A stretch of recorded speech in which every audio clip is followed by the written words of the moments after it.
Good morning, everyone. I am Joanne Koontz. I'm here with my partner, Jackie Durham. Today is May 11th, and we are going to be talking to you about the ever-growing in popularity escalation clause. You spoke, we listened. We had lots of people requesting some information about this topic, so we wanted to bring it to you. As always, we are recording these webinars and distributing them on our KoontzAssociates.com and KoontzParkin.com websites, on our YouTube channel, and on our Facebook pages. So if you didn't grab this or a part of it, you certainly can watch it later. And as always, we like to joke that if you want to see Jackie scare you again, you can jump back on and redo it. This one will be a little bit more dynamic than some of our more provision-heavy reviews of such things. We also want to have a conversation with you, so feel free to use the Q&A box at the bottom of your screen if you do have questions. We want to kind of get through escalation clauses and what some of the common pitfalls and benefits are. And as always, we need to look at these both from the buyer's side perspective and the seller side. So it's not one size fits all. There's no such thing as, well, here's the escalation clause language you should use. Those should be crafted on a case-by-case circumstance after discussion with your customer, and also once the goals and objectives have been kind of outlined. These things come with some unintended consequences if we're not careful. So as usual, we're not fans of just grabbing boilerplate language and running in all circumstances. They're a place to start. They're not a place to finish and sign. So without further ado, wanted to kind of jump in and give a baseline kind of overview. So the escalation clause is typically used out west. We haven't really had a lot of that activity in our market until recently. You don't have to be even in the real estate business to know that the market is hot. All you have to do is have a friend or a neighbor or a car to drive around and see all the signs and see how long it is from the time they go up until it says sale pending. So things are moving at quite a fast speed. And, you know, with the influx of folks moving here from New York, Colorado, California, you name it, everybody wants to be here, and even more so the pressure is on. So as we see a shrinkage of inventory and an increase of buyers, not only has that put pressure on pricing, it's also put pressure on availability. I saw a post this morning from a Facebook friend of mine who's an agent who said, please be kind. We're all in this same boat. And, you know, she had placed a listing. It had like 7 offers and 17 showings in like 6 hours. And she said, you know, these are sellers who are not in the business that have to review all this information. They're trying to muddle through it. It's emotional. And, you know, please don't bully me, the other agent, to say they have to do this, or they have to accept by this time, or they have to at least review my offer. If they take an offer, you know, you can only counsel your folks. Lord knows, I can barely get my husband to cooperate. I certainly can't control a client. So keep that in mind and be gentle with people in all aspects of real estate transactions at this point. Appraisers, inspectors, surveyors, title folks, lenders, agents, everybody is doing their best in their tough times. So that's my, I'll get down off my pulpit. And be nice is really the mode here. So after we're nice, we have to think about escalation clauses. And escalation clauses are typically being used to help give the buyer some assurance that they won't miss out because they've underbid. So the purpose of the escalation clause is to allow a buyer to increase their offer a la eBay. You know, you have the max bid button on eBay. This is trying to emulate that and give the seller a higher, as the seller receives higher offers, then your buyer has the ability to leapfrog and increase that offer before finalizing the contract. So we wanted to talk about some points to consider. And firstly, how many escalations would the buyer like to have?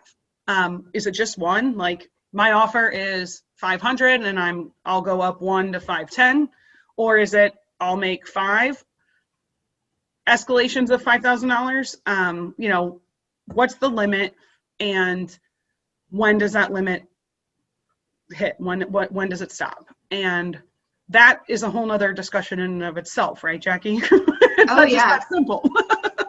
Yeah. So you definitely, I mean, I think one of the main things you need to make sure is that you know how the offer is going to increase, by what percentage or by what dollar amount. You also really want to make sure that you know whether you're basing this off of the gross purchase price or off the net sale proceeds. There's a lot of escalation clauses that are tied to net sale proceeds because one offer may not actually shake out to be higher. The gross price may be higher, but given certain credits that are being offered to or being incorporated into that offer, it may net out to be the same thing. So I see a lot of escalation clauses being tied to net sale proceeds, which I would recommend. And you also want to make sure you're building in a cap and that you're comfortable with that cap because you may get there. And I think a lot of buyers, and I feel for their agents, they're kind of get tunnel vision and they're like, I have to get this house. And I don't think anybody's going to offer this amount. It's not going to go all the way up here, but I want to stay competitive and I want to set myself apart from the 8 other buyers that are putting offers in the next hour. So I'm going to put my escalation cap a little further up than I'm comfortable with. Well, lo and behold, it makes its way up to that cap. And I think on the other hand, a lot of people think, oh, great, this will set me apart as a buyer. But you have to also keep in mind, this is still just an offer that the seller can counter. They can still come back and say, oh, well, buyer, thank you for sharing your highest and best, which you're not offering now, but you're willing to escalate to. I'm actually going to counter your offer and require that highest and best. So it's that's kind of the risk that you run. It's sort of a double-edged sword. But yeah, having those specifics in the contract and in that clause are really important. And real fast, I want to also just say that I see a lot of different forms of escalation clause floating around out there. Some of them are like 2 or 3 lines, and please be wary of those. That's where you can really get into some trouble. You really want to make sure you're outlining exactly how the escalation is triggered. We need to make sure it's a bona fide offer, buyer. Are we going to be sharing the offer with other potential buyers? Is that part of the deal? What happens when the escalation is triggered? I was talking to Joanne about this. We've seen it in certain addendums, escalation addendums. It might say that the purchase price automatically is increased without further action by the parties, and the parties will acknowledge it after the fact once the seller accepts the offer. In other cases, there is addenda that's written where essentially the seller, when they accept the escalation offer, they pencil in the new purchase price amount, which actually serves as a counteroffer, and the buyer then has to accept that counteroffer. So that's obviously more favorable to a buyer. And you can see that these escalation clauses really have to be crafted with your client in mind, and whether they're wearing the buyer hat or the seller hat. So. And like anything, this is where we have to be careful in this drafting, because then that can leave a gap in something else that you didn't think of. So now it's like, oh wait, I didn't mean to create a counteroffer. And now if we're at counteroffer, the buyer or seller, either side, could revoke and go completely away. And now you're in the middle of working with this person, and especially if you're the buyer, the risk now is you got ghosted and now there's nothing to buy, because that's the panic that everybody is feeling. To your point about the detail too, with the price, we need to consider whether that escalation is coming in the form of additional deposit. Like, are we going to place another $5,000 in escrow, or is it increasing the proceeds to bring to closing? We really need to be careful if there's a loan. Is the buyer expecting to bring that in cash? Are they expecting to change the loan amount? Will they even qualify if they're expecting to change the loan amount? You don't have that information as a seller. You have a pre-qual letter, maybe, at the time the offer is being provided, maybe. That doesn't mean it's going to get through underwriting. So that's fine. It can escalate another $50,000. And even if the buyer's qualified, will it appraise?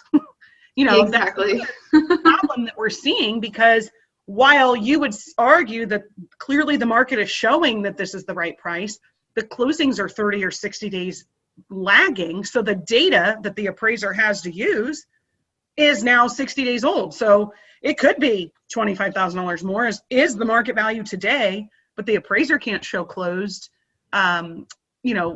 sales at this $25,000 higher price, because those are just going under contract and are going to close in 30 or 60 more days.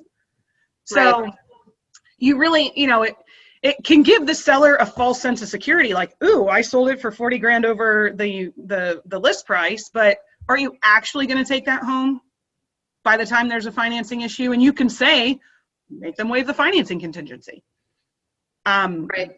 Okay, that's really still just getting the deposit handled though. So, in that case, you might want the additional escalation money going to the deposit.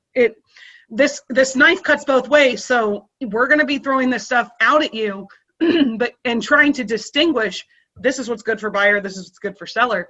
But at the end of the day, it's also going to come down to, there's not right or wrong. It's going to come down to what's important. Some people feel very strongly about deposit, and some people are like, I've had buyers say to me, I don't care if I put in a deposit, I'm closing anyways. Well, what if something happens and now there's more money sitting in deposit? So does it belong in the deposit? That can be argued that that's a good place for the buyer or a good place for the seller. And it could be argued that it's a bad place for the buyer and a bad place for the seller.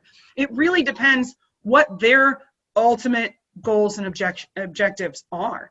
Sometimes people have 3 or 4 goals and they're competing. So it's like, well, what do you care most about? Getting the highest price or really getting this closed because you need the money for the new house you're building? Mm-hmm. Do you really need to squeeze another 5 grand out, or do you want to get this done at the end of the day? What matters the most? They're all important, but what is taking the cake? What's tops? So sometimes that's just a conversation. It's really not a legal strategy. It's really not, like I said, right or wrong. It's going to come down to these people's heads and their hearts. And it's amazing what communication will accomplish. Yeah. And that's not always predictable. Well, and to your point about the appraisals, I feel that, and I'm sure you would agree, Joanne, that this is a very unique market, because I think the inventory across the nation in terms of homes available to purchase has dropped, I think it's dropped about 40% over the last year. Wow. Like something crazy like that. Now, don't quote me on that. I read that somewhere. But, it makes sense that we have this very limited inventory. And now there's these crazy bidding wars. And you hear about people selling their home for $200,000 more than they originally listed it for because of these bidding wars. So, again, when it comes to the appraisal, if you're a buyer, you better be prepared for the fact that just because you think that this is a gem, the appraiser may not agree with you, or at least agree with the value that you've allocated to that, because you've been running neck and neck with this other buyer and you're like, I don't care what it takes, I'm getting this house. Something else. Let me just jump on that panic purchase point for 1 second. So that is not just escalation clause exclusive, but that panic is really what is the concerning, unhealthy part about what's going on here. So when people are just glomming on to anything, I just got to get something because otherwise we'll miss out. That's really also where your risk as a real estate agent increases. You don't have to have a very long memory to remember back in the day in 2005 when a very similar thing was happening and everybody had to have it. And then when they overpaid and they found they had short sales, and 2009 in the consultations, all I was hearing is how my realtor didn't care and just made me buy, they just wanted me to buy this and they didn't care what I paid. Like, people's memories are short. So their frenetic desire to just lock something up can also serve as a sword back to you as the realtor later when they're like, you didn't even protect me and this was a crazy market and I should have just sat out and waited. Now, I'm not suggesting that we're in danger of short sales coming. I'm not trying to liken the two circumstances by any stretch. I'm just saying that impulsive, we gotta buy it before we even see it, is not new. And I've seen that turn around on the agents in an unfavorable light. So whatever you can do to make sure that it's documented, if they do want a crazy escalation clause, and remember, Mrs. Smith, you said, I don't care, the kids are going to school, I don't care if I pay $40,000 more, maybe send a gentle email back that's like, as we discussed, this value is probably closer to 500. I get that you're asking me to do the escalation clause for 540, correct? Do you understand that means this is going to be the maximum price, blah, like get that in a gentle way where it looks like you're just papering your file and you're confirming the details. So that way you've got a reminder later if somebody wants to say, you didn't tell them. You want to make sure that I hate to go there, but we do need to make sure that we're protecting you as the agent too, and say, hey, paper your file and make sure that you've got record, not just your notes, that says, hey, I told Mrs. Smith that, I was concerned this wouldn't appraise. Because that's the other thing, you don't want to be in a bucket where it doesn't appraise and now they've missed out, and now, they're 30 days into the process and have to start over with something else. Even if they get their deposit back, now, inventory is worse, prices are higher, the lottery system and the lack of availability of new construction is pushing people back to resales and increasing that pressure further. Yeah, more importantly, the cost of lumber. And that actually is a perfect segue into something I also wanted to mention.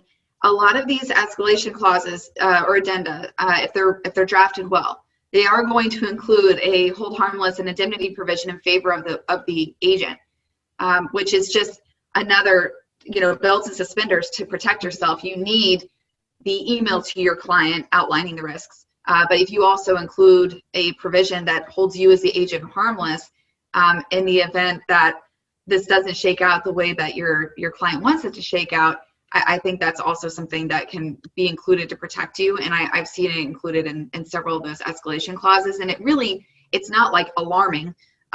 It just looks like one of the boilerplate provisions that goes in there. So it's not going to necessarily offend your client, I would say, but it is something that I think is important. And I think it's warranted when you're an agent guiding your client, because unfortunately, when they have that tunnel vision and they're neck and neck racing against the buyer next to them, they tend to forget these discussions that you guys have at 10 o'clock at night, and it kind of falls on deaf ears, and they don't want to hear it.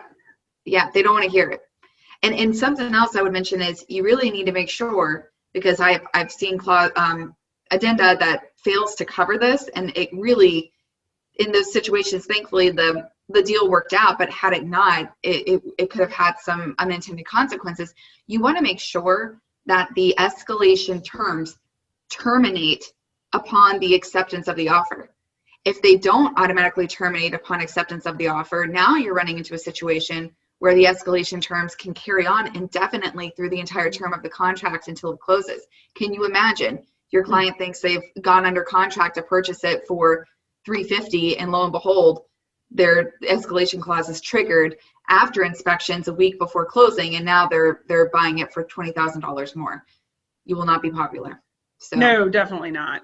And and the escalation is also supposed to be triggered by another higher offer. So getting proof of that offer can be difficult. Getting proof that that offer is legitimate can be impossible. I mean, who knows if the seller solicited the offer? Who knows if it's their neighbor or their best friend? Like, you don't really have any way to know that. And like Jackie said earlier, you've showed your hand. So they could outrightly just reject it and say, no, I already saw that you're willing to pay $575, so that's what I want, and avoid this circle.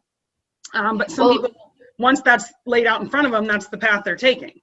Right. Well, you know what the only thing I can think of that you could do in that situation is, as a buyer, if I'm submitting an offer with an escalation clause, and I don't want the seller to swindle me and take advantage of my position, you could always include something in the contract that specifically requires the seller to deliver via an affidavit a statement stating that these other offers that I proffered to you that did bounce your offer up, buyer, I am going to attest under oath that those were bona fide offers and not just my cousin, John. Right. Mm-hmm. Oh, absolutely. So. Another thing that the multiple offer and disclosure of the contract brings up for me is also confidentiality. We're in a little bit of a role in our office with some folks that have had situations with the legal system, law enforcement folks, lawyers, etc., victims of crime who have a need for keeping their name confidential and out of the public record. And of course, we can accomplish a good bit of that with public records redactions, but if contracts are flying around proving that they're the highest bidder and their name is out there, that may be of a concern for a buyer as well. And I feel like in the last 15 years, I haven't had as much of it as I've had in the last 9 months. it just seems like it's fallen in my lap that way. So it's not something that we saw consistently, but certainly if that is a concern for a buyer, do know that if that stuff's being floated around, then your name could be out there. And if you're concerned about that, it could be a big deal. Yeah. So if you're a seller, maybe you could require that, you know, if you're accepting one of these escalation addendas to an offer, that, you know, if you do have to proffer the other offers you received that triggered the escalation, maybe you include a provision that says that you are permitted to provide a redacted offer, as long as you, you know, warrant and represent that it's actually bona fide. So yeah, that might be a way around that too. It's definitely unfamiliar territory to our friends in Florida. I know that from talking with some friends of mine in the industry across the country, it seems like this is not a new concept out west. I've seen it from folks in California and folks from New Mexico, but I, you know, didn't have a lot of experience with it here in Florida. So it's definitely something that you need to be educated about, because your buyers and sellers are Googling and they're reading about it. So even if you said, oh my gosh, Jackie scared me to death, I'm never going to do it, you have to, we love to blame you, Jack. It's just too easy. You know, it's something that you need to be able to have some talking points on and bring these issues and raise them to them so that they can make an informed decision. It's also another way to think about this is when we talk about the escalation clause from the standpoint of the seller and having this be a little bit disadvantageous. If the contract is executed and the escalation clause provides that they could go back to the buyer after receiving a higher offer or something like that, then it really starts to look like a free right of first refusal. And that's something that you would normally be compensated for. You wouldn't normally hand that over for free.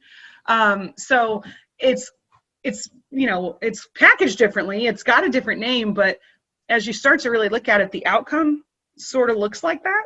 So just something else to be mindful of and keep in mind. If, you know, this on the one hand looks like, again, it looks like eBay, like, oh good, I'm just going to get the highest price. And it's like, well, wait a minute, you're giving them a chance to increase their price and not really being compensated for that. So I don't want to say be greedy Gus. They're certainly getting more than they ever imagined at this point. So I don't want to borrow trouble, but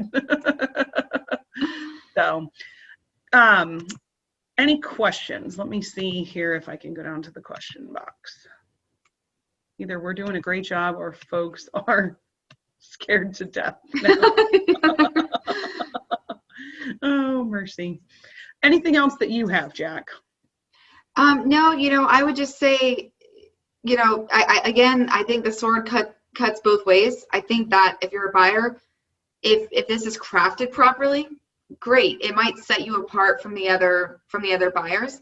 Yeah. As a seller, I kind of think it really benefits the seller, because you kind of get to see what the highest and best offer is from the buyer, even if they're including this escalation clause.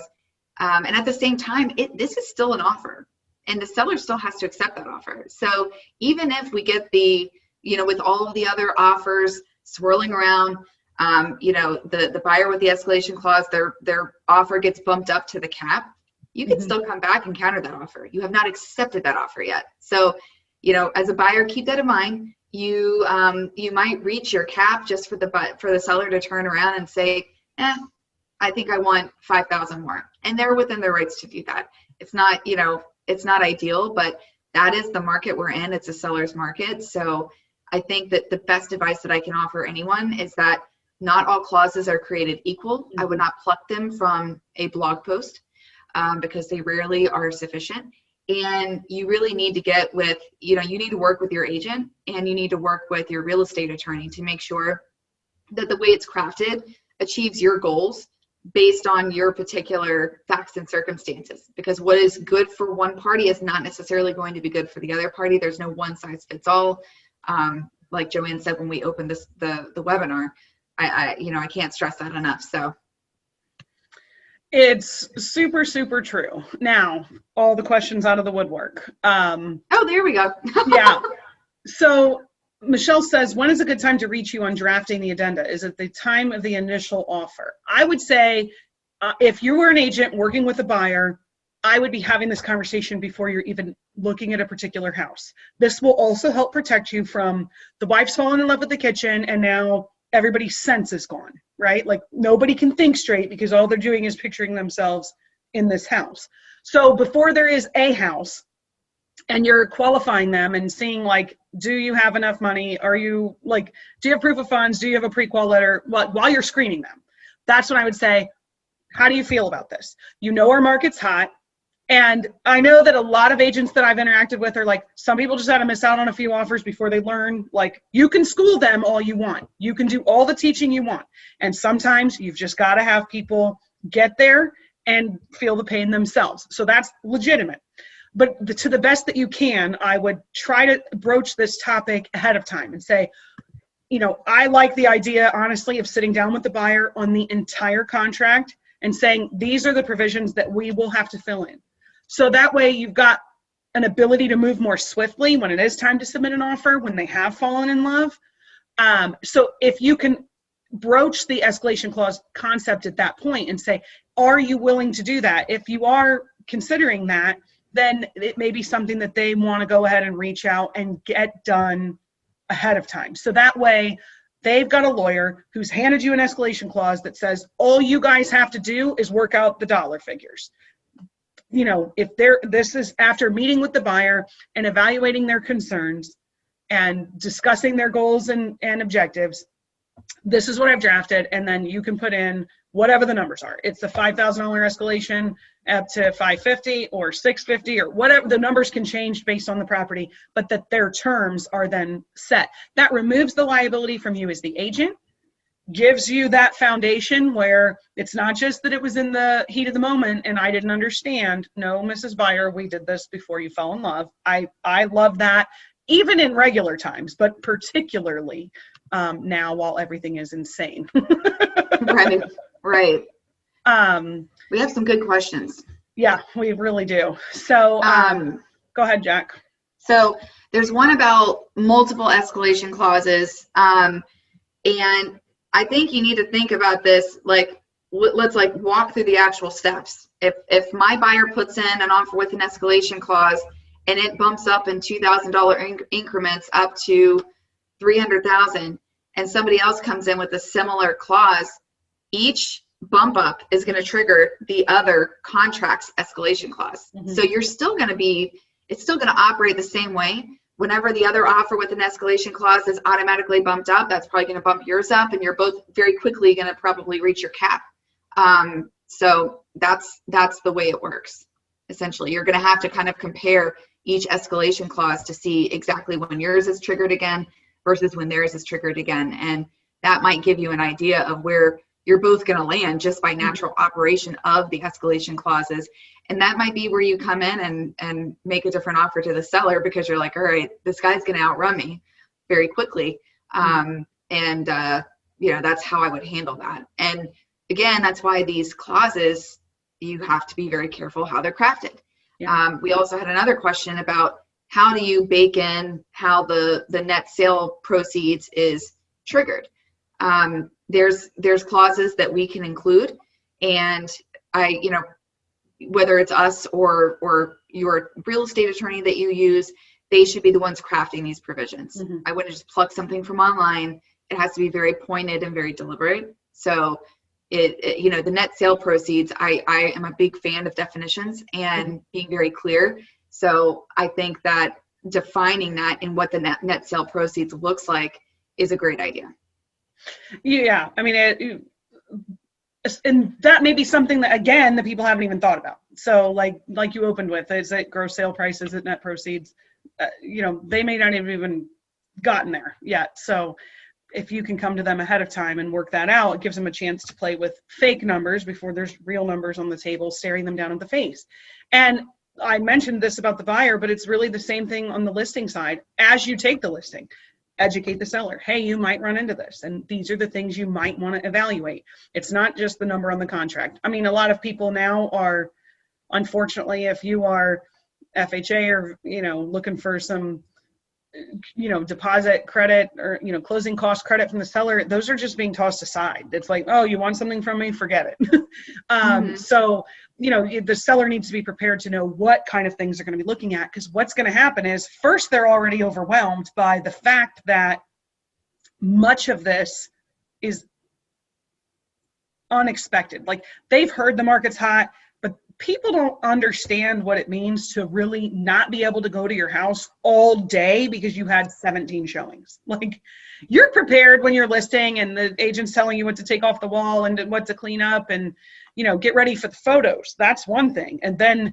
like, the marathon of literally 17 showings in a day, people are not accustomed to. So before they're exhausted from that, and now you have 9 offers to put on their plate, and now you're sitting down to explain what an escalation clause is, they're already like overload. They're already not even able to listen or receive additional information. So right. We've got several questions about the cost to do this.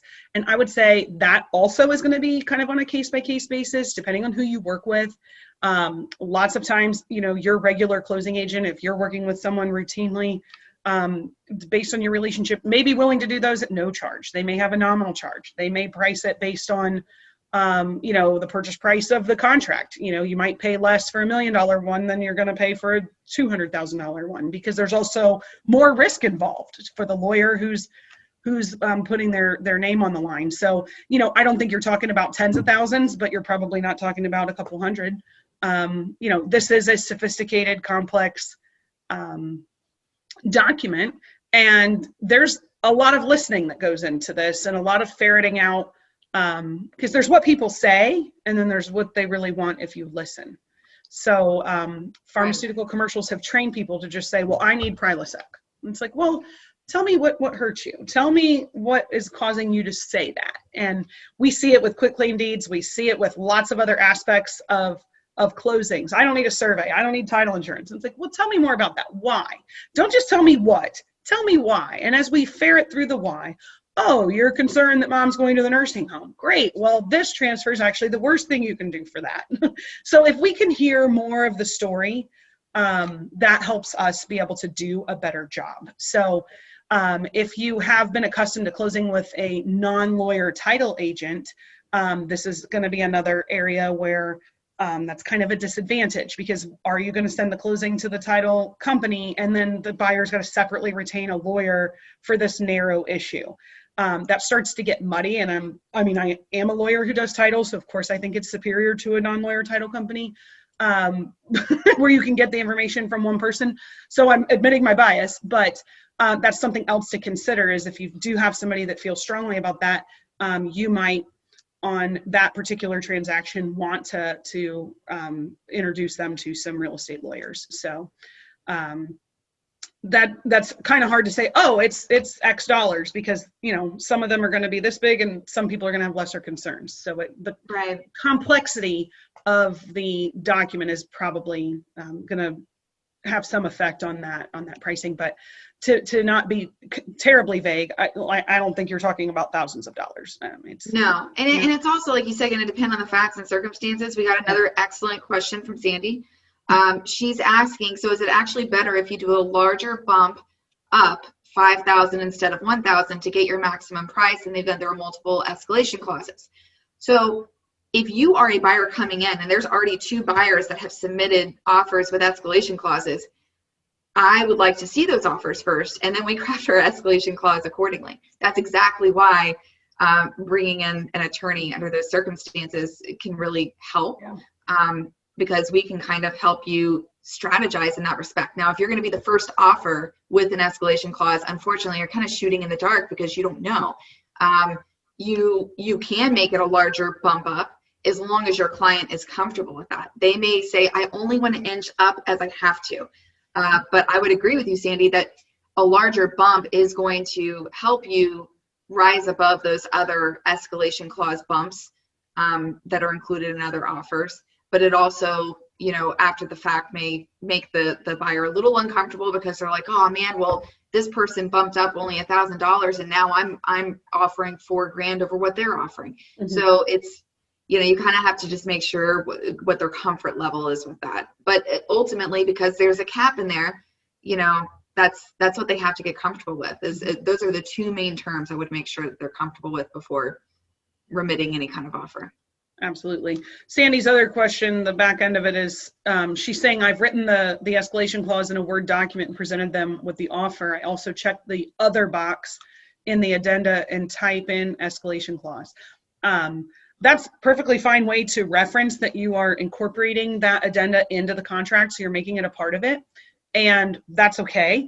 We just really want to make sure that it's not just checking the box and writing escalation clause, but that also you've got a little bit of verbiage at the top to say this addendum is part of this contract. So you'll see that at the top of every other addendum in the prepackaged suite of documents as well, where it's saying, this lead-based paint disclosure, this attorney review period, this seller financing, they're all going to say this contract for this property on this date, and incorporate it by reference. That's important to get that done, to make sure that it's a part of the agreement.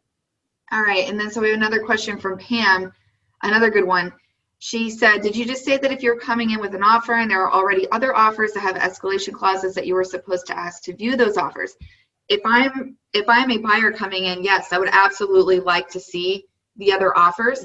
However, whether or not the seller is going to share those offers is going to depend on the terms of their pre-existing offers. So some sellers bake that into the escalation clause because they're like, I want to create this frenzy, this feeding frenzy. I'm going to throw the chum into the water. I'm going to show your offer to my other buyers, and I'm going to create the best possible offer for myself. However, if they don't gain the approval of their other buyers to share their offers, then they may be unwilling or unable to share that offer. And that's where it's going to get tricky again, because we've got confidentiality. We also can't show the price. So there's going to be some redaction of those things, and that gets challenging. So it's not without problem when we do that. And that's something that the seller really needs to appreciate. Sometimes you can make demands, but you may not watch out what you ask for. So that can actually create more problems for the seller. And I know the sellers right now are not worried about scaring buyers away. There's basically, you could sell them the building while it's on fire, and they're not like, well, at least I can pick my own paint. So in the off chance I could get windows and and plywood again. Oh, I just got a fun fact from Michelle. Jackie, did you know that inshore fishermen aren't allowed to throw bloody chum on our beaches anymore? But they are in your real estate market for sure. That's good to know, though. I'll stop doing that. So I hope we have helped. I hope we haven't made it worse, because it is a very fact-specific and confusing uncharted territory. So we are not trying to give you wiggly lawyer answers that sound like it depends, but it depends. And it depends vastly, not only on what side you have, as we said, but on what goals you have. So those are things we just gotta kind of go with the flow and see where it goes. But I can't stress enough the impact of having that education with your party, your buyer or your seller, long in advance of getting involved in this frenzy. Because while it was, it seems to be not a ton different than starting the opening bid low on the auction and having a reserve that no one knows, and getting that kind of hype going, but that hype is already there. And it just seems to me that it's a trap for the unwary if we aren't careful. So next, if you have any other questions, as always, you're welcome to reach out to us at any time. Email us. We are your, we want to be a resource. We're your partners in this crazy market and community, and it's Wild West out there. So we'll tell you what we see. We at least have the benefit of seeing lots of these things going on at once. So don't be afraid to involve your broker as well, because they are seeing even more of this and getting direction from your brokerage and from NAR and from Florida Realtors. So this is definitely the time to make it a group project. So if you have questions, let us know. Next week, we're going to have John Cipher back talking about hiring and the quagmire that comes with how to do that well. He's called it hiring, the missing piece, and the way to look at how to identify who you need on your team. So we thank you so much for joining us. I hope you enjoyed this, and we will see you next Tuesday. Have a great week. Bye, guys.